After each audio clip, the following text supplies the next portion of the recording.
When the world fell, it became a wasteland ruled by warlords. But in that wasteland, legend tells of a hero, a road warrior named Max. It began with industries poisoning the waters and skies. Wars were fought over the increasingly limited resources, and people revolted, replacing governments with gangs and militias.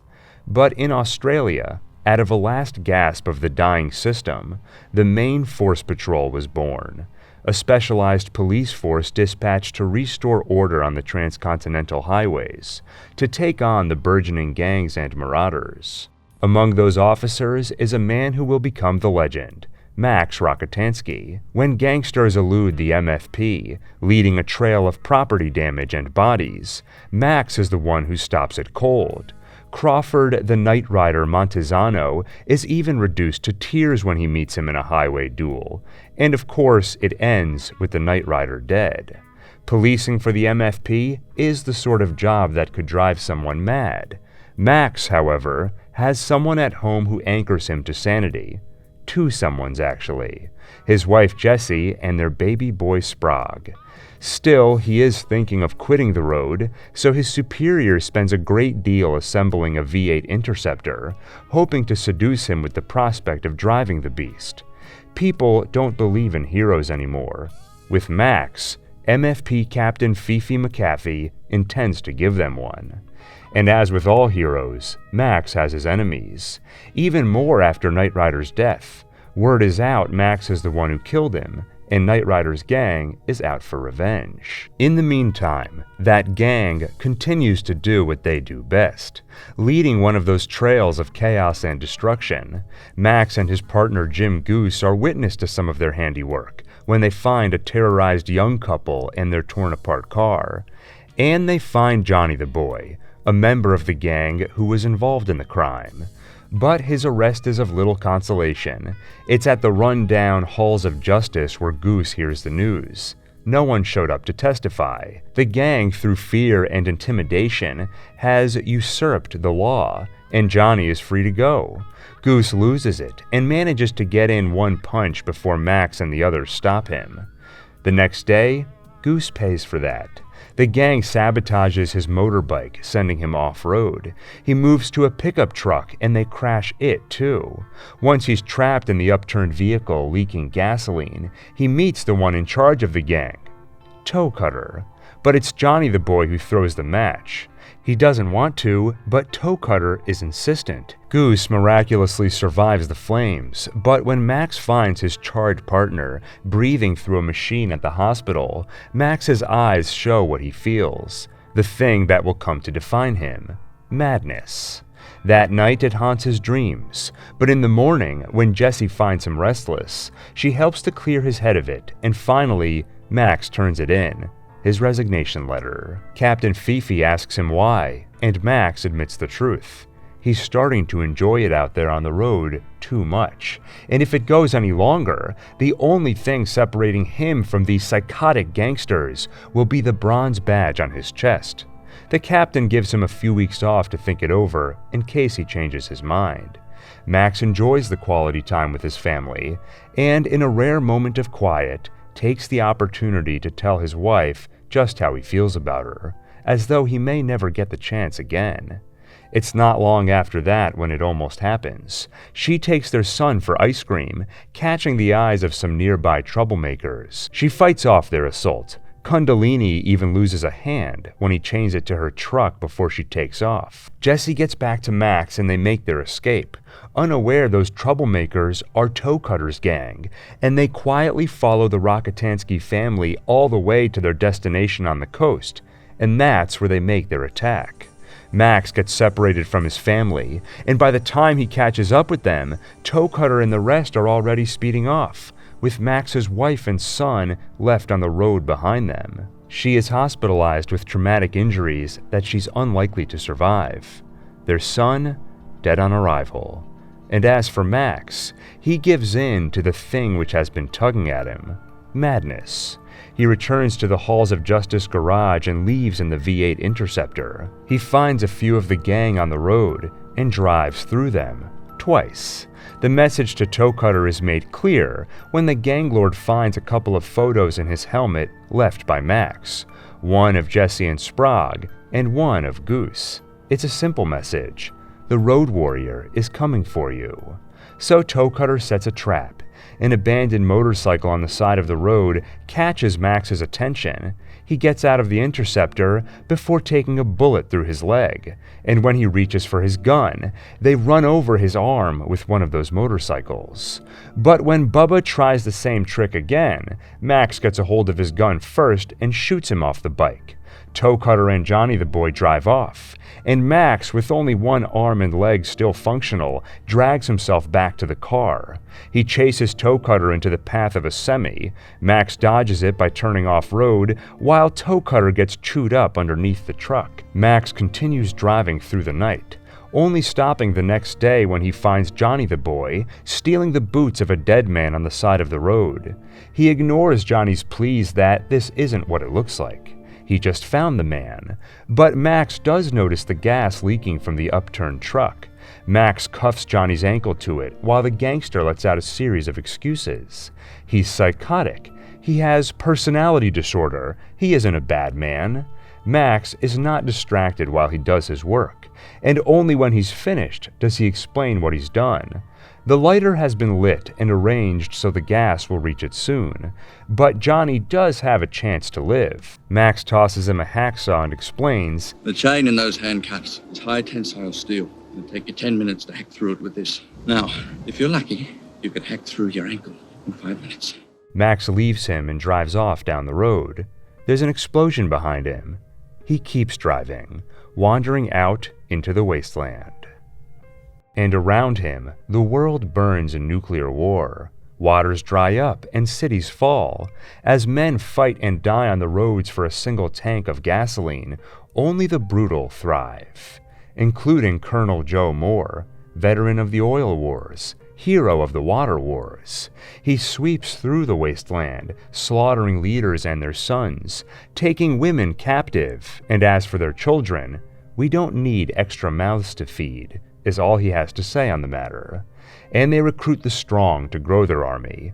One day they come upon a man who bargains for his life, promising he knows of a place with a massive aquifer that could provide all the precious water they need.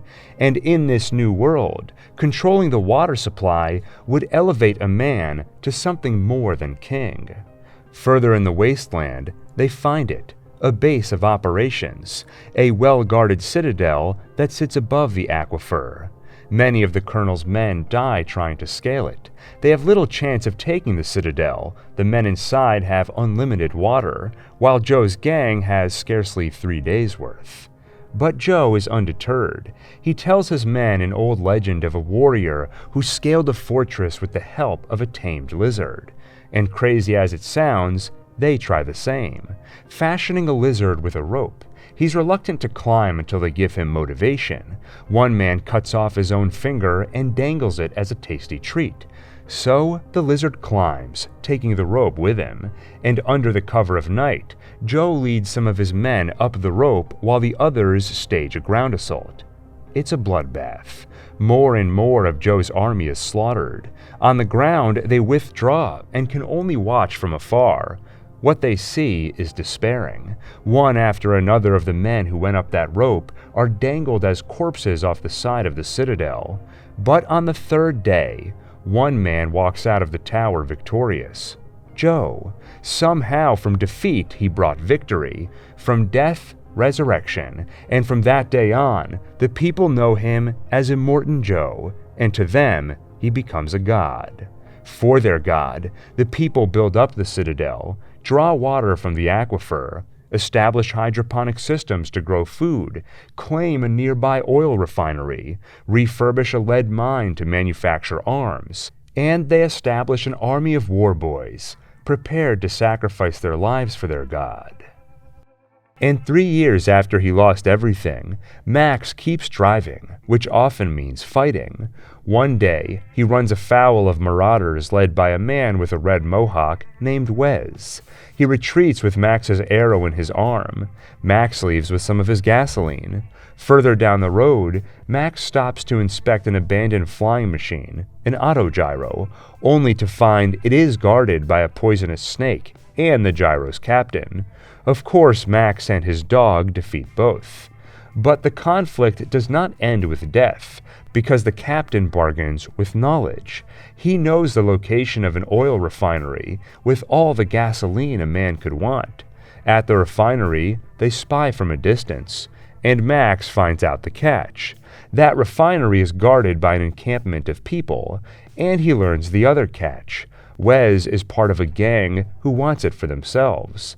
They witness the gang's brutality. A man and woman drive out of the encampment into the gang's trap. She is assaulted and executed. He is severely wounded. Max doesn't make it in time to save her, but he does put down her executioner and strikes a deal with the man. He'll bring him back to the camp in exchange for fuel. Save it. I'm just here for the gasoline. By the time Max gets him there, he's dead. And with no written contract, so is the deal. But before they can expel Max from their camp, that gang shows up with more victims, captured scouts, strapped to the front of their vehicles, some alive, some dead. Lord Humongous, hiding his disfigured face behind a hockey mask, makes an announcement. He found their scouts searching for a vehicle big enough to tow their fuel to a new home. Before he continues, a feral kid interrupts the speech with a boomerang that lands in a man's skull, someone Wes cared about. He tries throwing it back, but only manages to take a few fingers off another of their own men. Humongous promises Wes he can have his revenge soon, but for now announces to the camp, "Leave.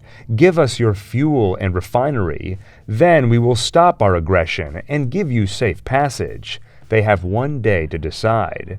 The group is split. Some want to leave and others to fight. As for Max, he has answers. 2 days ago, I saw a vehicle that had hauled that tanker. You want to get out of here? You talk to me.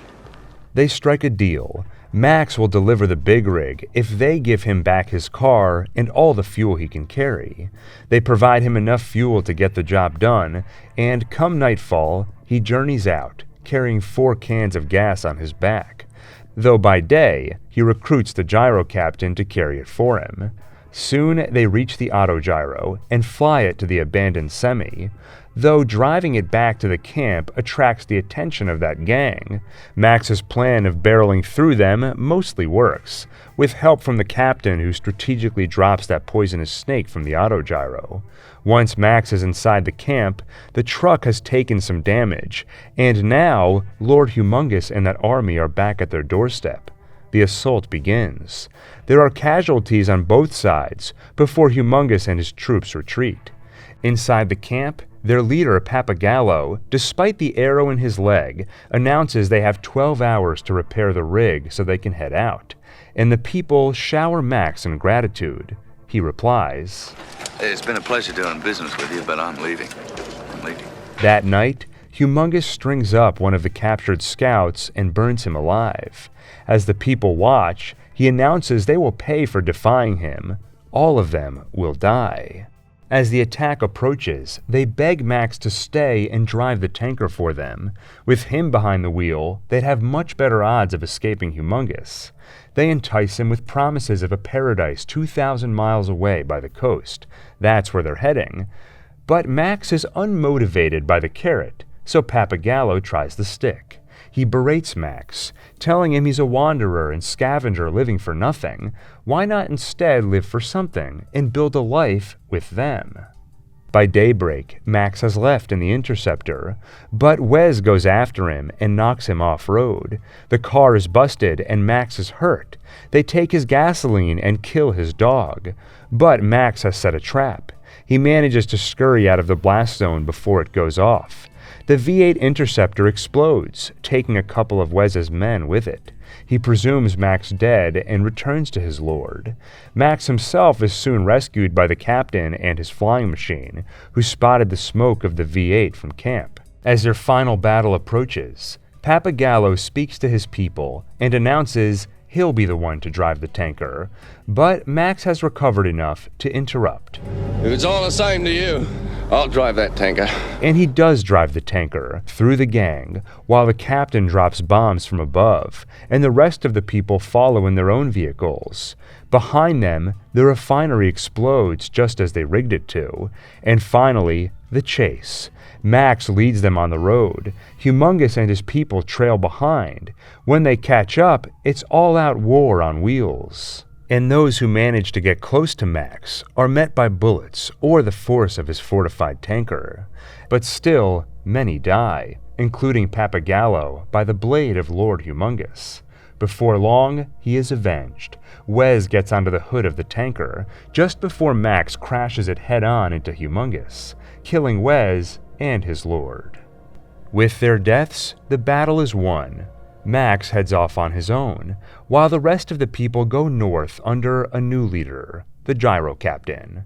One day, the feral kid will grow up to become their leader, and though he'll never see him again, he will always remember the Road Warrior. Meanwhile, Immortan Joe continues to grow his base at the Citadel. People often come seeking salvation, including a husband, wife, and their infant son, Nux.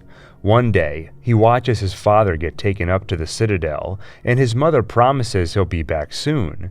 An unwitting lie. The truth is that Nux's father is forced into hazardous labor, which kills him. But Nux never gives up hope, and soon, when the Citadel raises their platform elevator, he grabs hold of it. The guards notice him, and just for fun, decide to see how long his little arms will hold. When the platform reaches the top and Nux hasn't fallen, the war boys are taken by his determination and invite him to join them. Over time, Nux will forget about his father and instead look to his god, Immortan Joe. Meanwhile, Max has been wandering. It's been over 10 years since he drove that tanker, and now he's about to enter the Thunderdome. It starts when his truck and camels are stolen by a father-son bandit team. Unfortunately for them, Max's pet monkey is still on that wagon and leaves a trail for him to follow. It takes Max to Bartertown, where entry requires something to trade, goods or services. Max offers the latter, and after a show of his skills, they bring him to their leader, Auntie Entity. He survives their ambush, a typically lethal audition, and wins the job. Auntie needs someone dead, and she can't have her people do it because if people knew she ordered the hit, it would be seen as betrayal, because the target is someone important. Bartertown gets its energy from Underworld, an underground place where they harness methane from pigs. She wants their leader dead, Master Blaster, a name which refers to two people. Master, the little man who does all the thinking, who sits on the shoulders of Blaster, the big man who executes his orders. Auntie wants to keep the brain and dump the body. They set Max up with a job in Underworld, shoveling manure. While he's down there, he gets an idea why Auntie wants him dead. As the town's energy source, Master has a little too much leverage and doesn't hesitate to take advantage. Just to prove his power, he shuts off the electricity and refuses to turn it back on until Auntie announces publicly that it is not her, but Master Blaster who runs Bartertown. Max also learns something else in Underworld. Blaster hates high-pitched noise. It disorients him. With that knowledge, he's ready for the fight, and Auntie tells him how it'll go down. Bartertown has a way of dealing with conflict. The Thunderdome. As provided by law, two men meet in hand-to-hand combat. No jury, appeal, or parole. 2 men enter, 1 man leaves. All he has to do is pick a fight, and with Master Blaster's short temper, that's easy enough. That night, they will enter the dome, but first the usual ceremony celebrating the Thunderdome, how it has contained and controlled violence to avoid war. Now when men get to fighting, it happens here, and it finishes here. 2 men enter, 1 man leaves.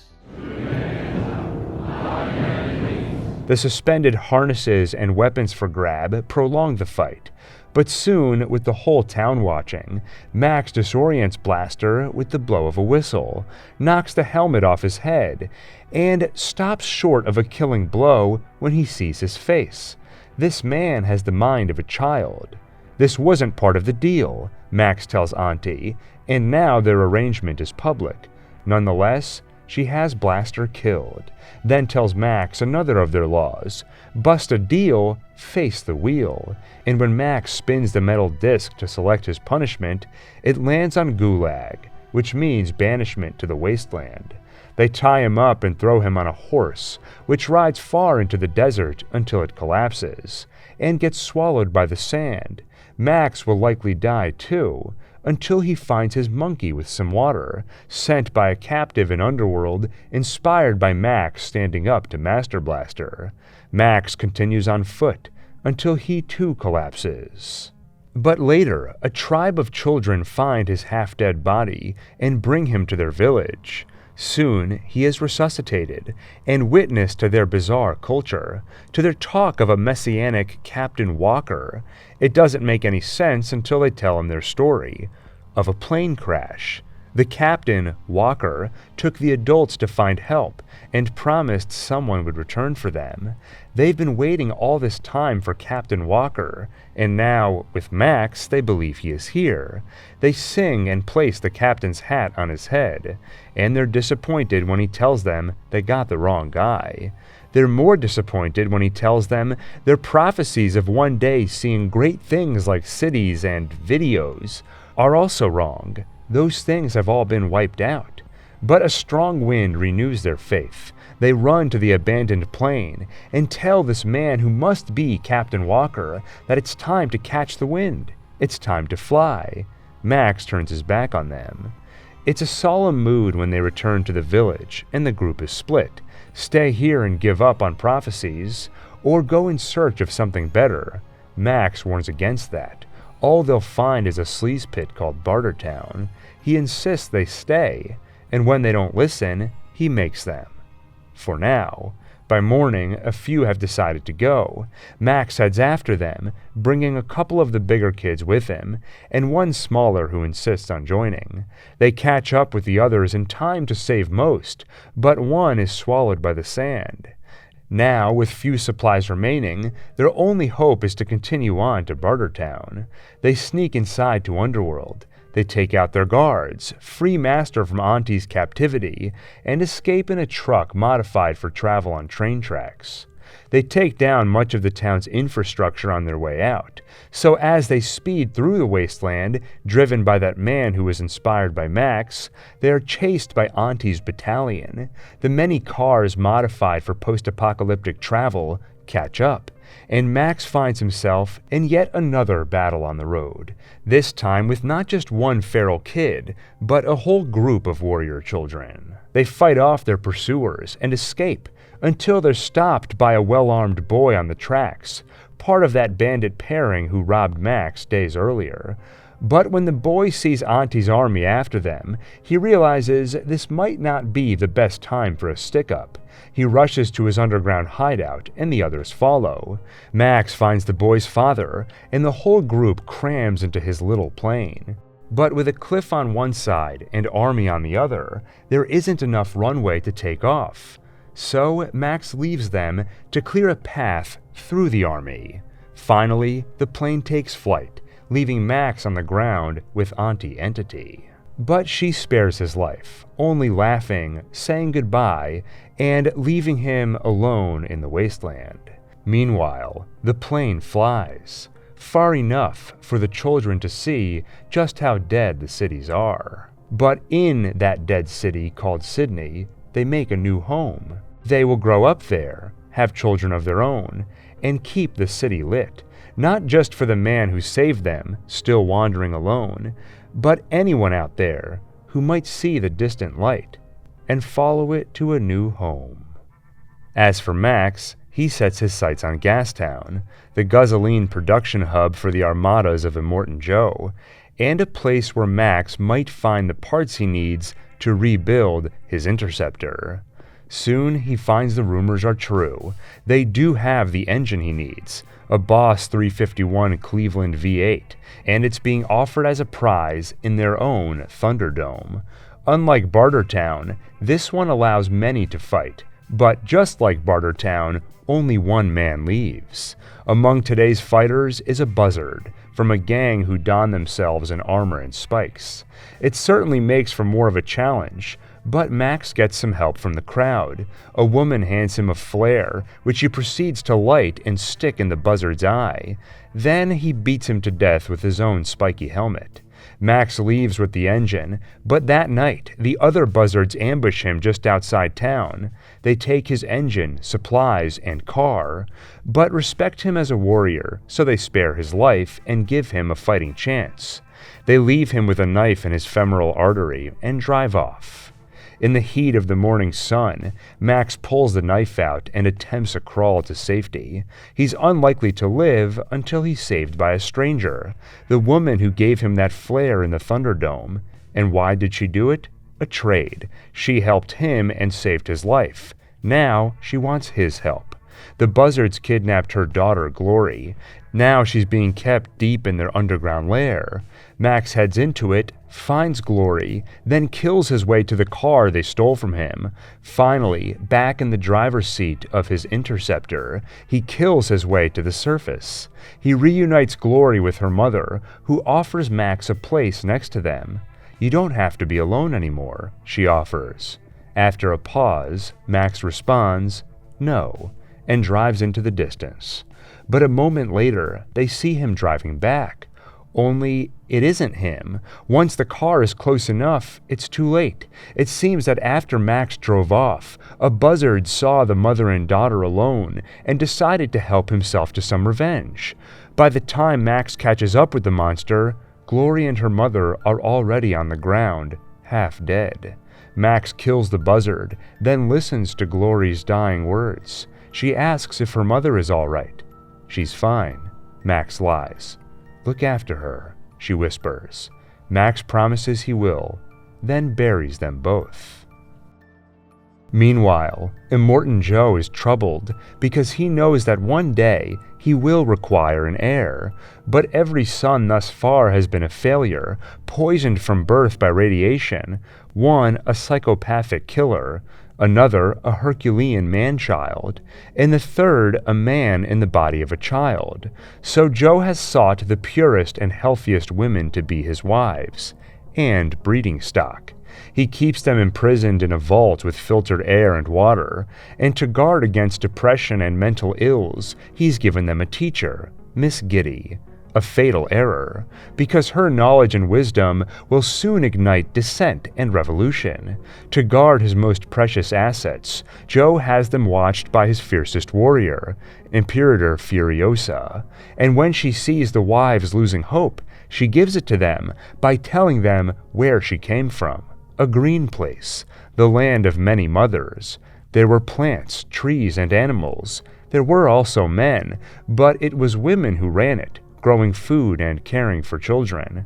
But when Furiosa was just a child, she and her mother were taken. 3 days later, her mother died, and after that she was made one of Immortan Joe's wives, until she was unable to give him a child. She's tried returning to the green place many times, and each time has failed. But she will try once more. She will free Joe's wives from captivity and bring them with her. The night before they break out, Miss Giddy reveals she will stay behind, knowing her chances of survival in the wasteland are slim. And in that wasteland, in the time since Max buried a mother and daughter, he is haunted by those he couldn't save. Their faces and voices worm into the black matter of his brain. But while he may have fallen into madness, a singular instinct remains intact: survival.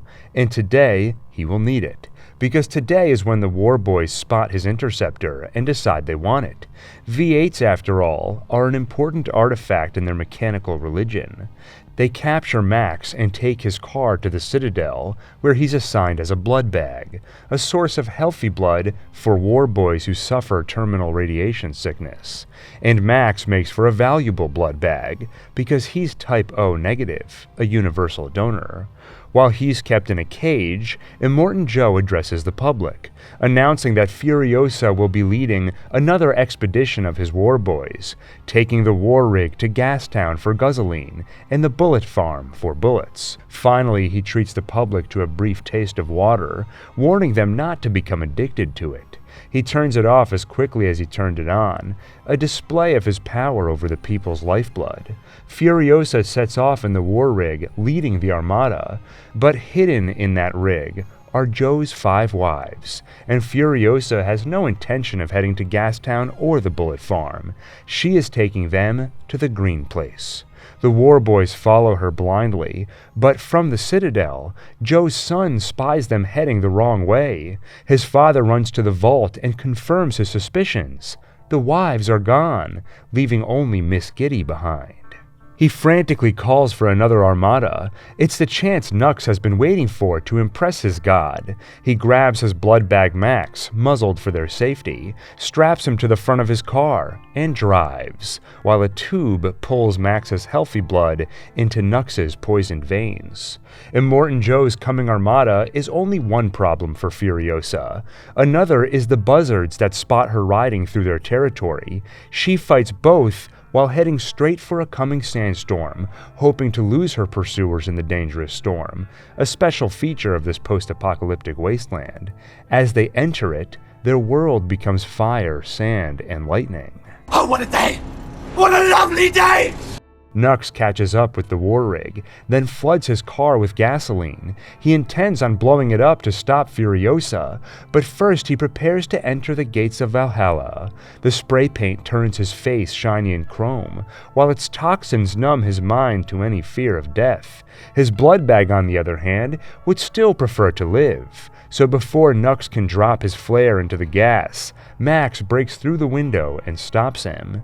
Then the war rig crashes through them. By the time Max regains consciousness, the storm has passed, and so has the armada. But he's still muzzled and chained to the war boy, so he has no choice but to carry him as he continues on foot to the war rig. With a war boy in one hand and shotgun in the other, of course Furiosa sees him as a threat. They tussle until Max gets hold of her gun. Finally, Nux breaks their chain before Max punches him in the gut and takes the rig for himself. Though he doesn't get very far. Furiosa has fashioned it with kill switches. The rig won't drive unless each switch is activated in the proper order, which only she knows. Immortan Joe's army approaches, so they have no choice but to join in a tacit alliance. Soon they pull into a canyon, guarded by the Rock Riders, with whom Furiosa has made a deal. She gives them fuel, they provide safe passage, and drop a pile of rocks to stop her pursuers. But she's brought more than they bargained for. This isn't just a few vehicles, but between the Citadel, Gastown, and Bullet Farm, she has 3 war parties after her. She knows the meeting won't go well, and has no choice but to trust the strange man aboard her war rig. She asks his name, and when Max doesn't offer it, she opts to call him Fool. Then she teaches him the switch sequence, and tells him to drive when she calls out to him. She gets out to address the Rock Riders, and as expected, they're displeased. As the war parties close in, they drop the rocks, and Furiosa yells Fool. She gets back in the rig, and Max drives through the canyon.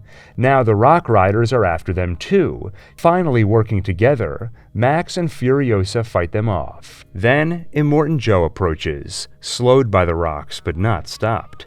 He points a gun at Furiosa, until the pregnant wife, Ang Herod, hangs out of the rig to put herself between the gun and Furiosa. She knows Joe won't shoot and risk killing his own unborn son. So Joe gives Nux another chance to impress him. The boy leaps onto the war rig, but quickly falls when his chain gets caught. Mediocre! Joe's car gets close again. This time, Aang Herod slips from the truck and goes under his wheels. It kills her and Immortan Joe's unborn son, but also stops the car, buying the rest of them a chance to escape. As they put distance between themselves and Joe, the red-haired wife, Capable, finds Nux in the back of their truck, but instead of kicking him out, she pities the boy, who believes he's failed his destiny. She suggests perhaps dying for Joe was not his fate, and that night he has a chance to prove it. The rig gets stuck in the mud, and Nux helps to get it out. Then he helps cool the engines, while Max leaves to take care of some pursuers who have gotten too close. Before he leaves, Furiosa worries. What if you're not back by the time the engines are cooled? Well, you keep moving.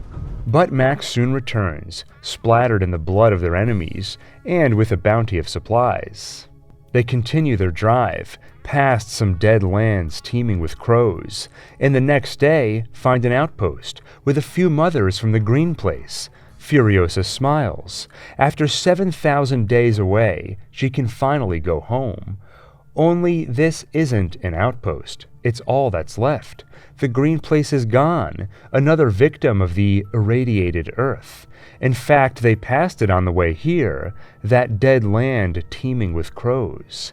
Max watches Furiosa scream. It's a hopelessness he knows well. The next day, however, he tells her where they can find hope, and maybe even redemption. The Citadel. Right now it's undefended. If they go back the way they came, cut through the war parties, decouple the tanker and blow it up at the Canyon Pass, they could take the Citadel. Max offers his hand, and Furiosa takes it. That day, Furiosa and the Road Warrior fight in a great battle on the Fury Road. Many sacrifice their lives for victory, including some of the many mothers, and Nux, who saves them by crashing himself at the Canyon Pass to stop their pursuers. Furiosa too pays a price. She does kill Immortan Joe, but is also fatally stabbed. She loses blood and will die soon. Thankfully, Max is a universal donor. As his blood flows into her, he finally tells her his name. Max. My name is Max. They reach the Citadel, and the people celebrate the death of a tyrant. And as Furiosa rises to its peak, she sees Max leaving. They share a nod before he disappears into the crowd, preparing to wander once again into the wasteland. And for now, that's where things wrap up. Of course, Furiosa will fill in some of the blanks taking place in the years leading up to Fury Road. And the Mad Max Fury Road tie-in comic does offer a small glimpse of the future. The stories are all framed by a history man. He says that when the world fell, they burned the books, so people like him have done their best to preserve knowledge of the past. So all the stories you read in the comic are being told by him after Max leaves the Citadel, so after the end of Fury Road. He uses Max as an example of history repeating itself, since Max himself seems to be a road warrior trapped in a never-ending cycle of loss and revenge. He points to Immortan Joe's son, who is warning that they can't keep giving water out to everyone. It'll be seen as weakness and someone will try to take it. That's why his father, Immortan Joe, took such control. So it seems another cycle is beginning, but the history man offers, maybe we should try not to be a part of history. If we understand and change our behavior, maybe we can be the future. You might also have some questions about the timeline if you're looking for more precision. When exactly did these events take place? Like, what years? How much time passed between Thunderdome and Fury Road? The truth is that there's no straight answer. The movies never explicitly tell you when they take place. The original starts with some text that says, a few years from now, and that movie was released in 1979. Some graffiti implies that it takes place at least sometime after 1984. In Mad Max 2 and Thunderdome, we can find similar clues in the movies themselves or behind the scenes. But all that goes out the window with Fury Road. The tie-in comic, which George Miller was involved in, retells the history of this world and alludes to the events of those first 3 movies, essentially rebooting the timeline and giving us a new order of events, which I used as the basis for this video. In the comics, before the world falls, they make reference to the Fukushima nuclear accident, which occurred in 2011, so it would seem now the original no longer takes place in the 80s, but in the 2010s sometime. Another place people look to try and place the timeline more precisely is here. After Max is captured, the Citadel tattoos a bunch of medical info on his back. We don't see the entire tattoo in the movie, but behind the scenes artwork shows what's written at the top: 12,045 days. The comics establish that they count days since the world fell, so this would imply the world ended over 30 years ago. Now, we don't actually see that number in the movie, so you could toss it out. But if you take it as true, it doesn't really make sense. Tom Hardy is not the right age to have experienced the events of Mad Max 30 years ago. He would have been a child. Of course, this would have worked better if Mel Gibson starred in the movie as an older, grizzled Max as originally planned. I should also mention that originally, most assumed the nuclear war didn't happen until after Mad Max 2, including George Miller, but it seems he's changed his mind, because the comics squarely place that after the events of the first movie. The takeaway from all this? You can't take the timeline too seriously.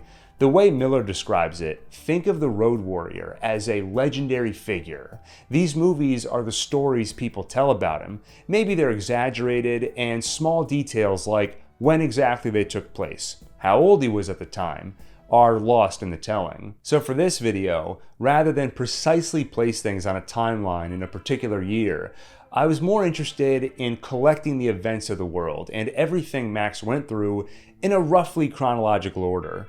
It gives some feel for the time that's passed for the character and everything he went through, and it gives a feel for how the world of Mad Max went from what we see in the original, where some remnant of society still exists, to what we see in Fury Road, and what we're about to see in Furiosa, a movie I am really excited to see. So stay tuned. I'll for sure be reviewing the movie, and in general, whenever I do these timelines, I'm trying to do companion videos where I also review the movies, giving all my opinions, commentary, and analysis. I did it for the Monsterverse, and I'm working on it now for Planet of the Apes, and Mad Max could potentially be next. To catch up on all that and more, make sure you like, subscribe, and hit the bell icon for more. With that, thank you for watching, and see you on the next One Take.